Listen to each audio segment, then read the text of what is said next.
próximo assunto é um assunto que eu converso muito com as pessoas e normalmente esse lugar de ficar trocando palestras, cursos que eu dou, eu sempre converso com as pessoas e tem me chamado muito a atenção essa questão da saúde mental. E acho que a pandemia deu uma bagunçada com a gente. Ela trouxe outros desafios e outras questões que talvez a gente não tivesse tão pronto para lidar. Por isso eu trouxe uma conversa um pouco mais aprofundada do que é esse assunto para a gente conversar aqui. Conflitos, economia, disputa de poder, então uma crise econômica, uma mudança com a eleição dos Estados Unidos, uma mudança no centro de poder, muitas mudanças em vários temas. E no Brasil, a gente tem alguns desafios de baixa produtividade, né? E isso é um desafio que trava a nossa economia. O nosso sistema fiscal e tributário, que é super complexo, e empreender no Brasil não é fácil, vocês que empreendem sabem bem do que eu estou falando. A oferta de educação desalinhada com o mercado de trabalho, uma agenda de desmatamento. A gente vive uma agenda de segurança pública grave e uma crise econômica. Puxa, Carol, mas logo segunda-feira de manhã você veio dar tantas notícias assim ruins.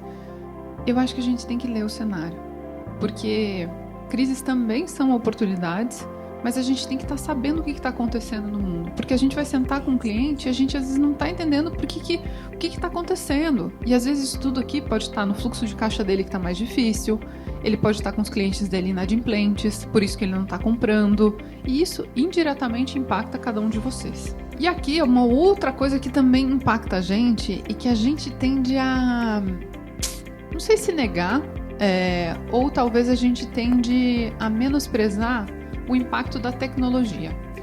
E aqui eu vou ajudar. Esses dias eu estava com amigos meus que fizeram advocacia e eu descobri que ler gráfico para eles não é tão simples.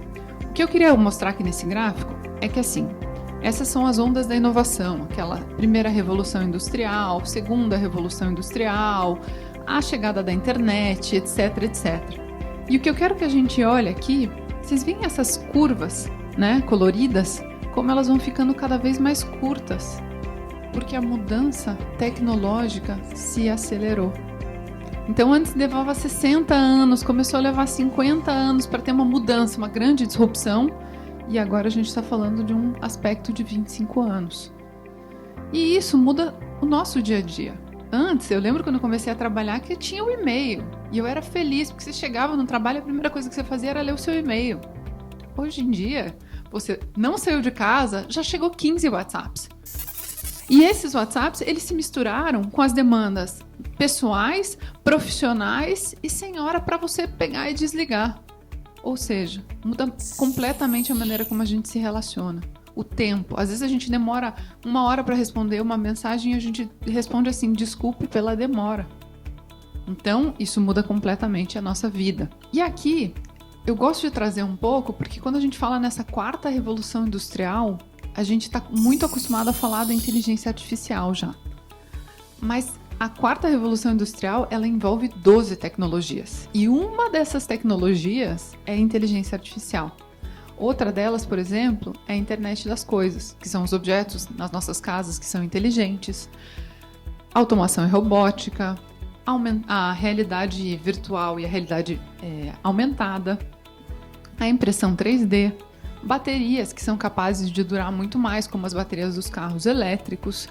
Isso tudo é essa revolução industrial que ela impacta diretamente as nossas vidas e vão impactar completamente os negócios. Eu trouxe alguns dados aqui, fatos, para a gente dar uma olhada.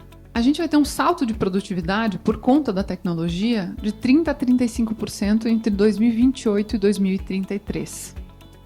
Os negócios, esse é meu favorito desse slide. Os negócios que têm tecnologia faturam 25% mais. Quem aqui gostaria de faturar 25% mais? Todos, né? Por favor, né, gente?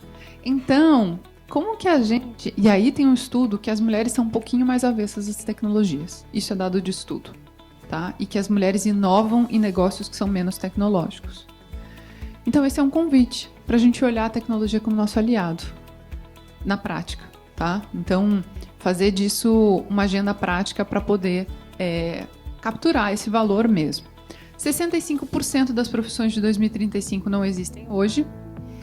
As economias que estão na frente, o ganho de 2,8 trilhões de dólares para a economia de países que estão liderando essa agenda, e essa é minha briga, porque a gente, Brasil, a gente também tem que liderar essa agenda, senão a gente perde uma agenda muito grande econômica de colocar o país numa rota de desenvolvimento. E 35% das habilidades requeridas em uma profissão serão diferentes de 5 anos atrás. Então a gente vai ter que também pegar e ter tempo de sala de aula. Tempo de sala de aula pode ser tempo igual a esse aqui. Uma palestra também é uma sala de aula. É só uma maneira mais gostosa da gente ter um aprendizado. E aí, aqui eu trouxe algumas das tecnologias que já fazem parte da quarta revolução industrial. A Siri dos telefones, o iCloud, as nuvens, né? O Pix, o ChatGPT, as Alexas e os outros objetos independentes. Quem aqui se relaciona com pelo menos uma delas? Todo mundo, né, gente? Pix, Pix, Pix, né? Essa linguagem a gente sabe, né? A gente conhece bem, pelo menos essa, né? Que é o Big Data, né? Que é toda a informação ali podendo transacionar antes. Lembra como é que era complexo, burocrático, custoso? Então, mudou completamente. E a pergunta que eu tenho para cada um de nós, e a pergunta que eu também me faço, é: a gente está tirando o melhor proveito das tecnologias? E como que a gente coloca elas para trabalharem para a gente? E não a gente colocando 1 hora, 2 horas do nosso dia rolando tela numa rede social? Essa é a pergunta do milhão e essa é a pergunta que eu acho que queria colocar a gente para refletir e conversar.